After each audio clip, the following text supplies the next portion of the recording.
Welcome to Screwtape Letters, letter 17. So this letter is all about gluttony, and particularly the gluttony of delicacy. So to define, gluttony is never being quite content with what we have, always wanting more. Normally we think of gluttony of excess, right? So overeating. But again, if we go back to that root of we're not content with what we have, we're not full, or we desire more, and so it still kind of fits with this gluttony. Gluttony of delicacy is the same thing, but instead of like wanting more in a like volume amount, that we want more food, that we want something more specific, right? And so the example that Screwtape gives is the patient's mother. So he talks about Glubose, who is the mother's demon tempting him, and how he has been doing a really good job with her.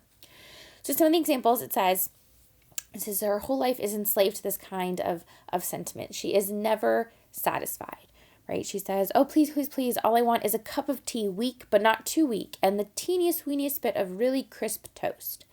You see, because what she wants is smaller and less costly than what has been set before her, she never recognizes as gluttony her determination to get what she wants, however troublesome it may be to others. So she's not satisfied with what she has. She wants it to be more of this, more of that, but it's not in a copious amount. It's in this tea is too strong, I want it weak, but not too weak. This tiny crisp piece of toast isn't crisp enough. So not being satisfied with what she has. He talks about how her belly now dominates her whole life. She is so particular, and this is the center of her life, that, Glubose, again, has done a good job in taking her vision off of the enemy, off of others, and completely keeping it on herself, right? It says she may be in what is called the all I want state of mind. All she wants is a cup of tea properly made, or an egg properly boiled, or a slice of bread properly toasted. But she never finds any servant or any friend who can do these simple things properly, because this properly is this desire that cannot be fulfilled. It's an insatiable desire.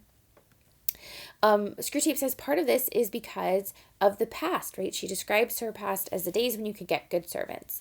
But she doesn't understand that she was easier to please then, right? She enjoyed things more naturally, and she had other enjoyments than the table, right? And so it's just this idolization of what was, right? And this reminds me of the other letter, when she's living in the past instead of being able to appreciate what's at her in the present. So that's the first part of the letter, and then Screwtape goes into what Wormwood can do to kind of exploit this, and how he can make how he can make his patient into a glutton, right? So the patient's mother, he is her son, and so how he can flip that. So it says males are best turned into gluttons with the help of their vanity. Oh, her greed makes her son, the patient, very uncomfortable as well. So males are best turned into gluttons with the help of their vanity. They ought to be made to think themselves very knowing about food, to pique themselves on having found the only restaurant in town where the steaks are really properly cooked. So it begins its habit. Vanity can then be gradually turned into habit. So making his supposed knowledge of food and pickiness into this habit. And the point is that the goal here is to turn him into a state where if the denial of any one indulgence puts him out, right? So it matters not which, champagne or tea, Sol Colbert or cigarettes, but this puts him out, for then his charity, justice, and obedience are all at your mercy. So to keep him focused on the things that he desires, that he wants, because he knows what is good, because he knows what is right. And then Screwtape goes into how this gluttony of delicacy is a preparation for attacks on chastity, right? So turning these into sexual desires, and into like how we can be picky or kind of, insistent upon these things. But he talks about how it's not enough for one letter, so we can assume it's going to come later. One important thing, is for us to think about, like, how have we fallen into gluttony? And if it's not overeating, how are we sometimes too picky? And maybe not even just with food, but with other things that we have. How are we desiring more? What are the places in our life where we see this vice creeping in?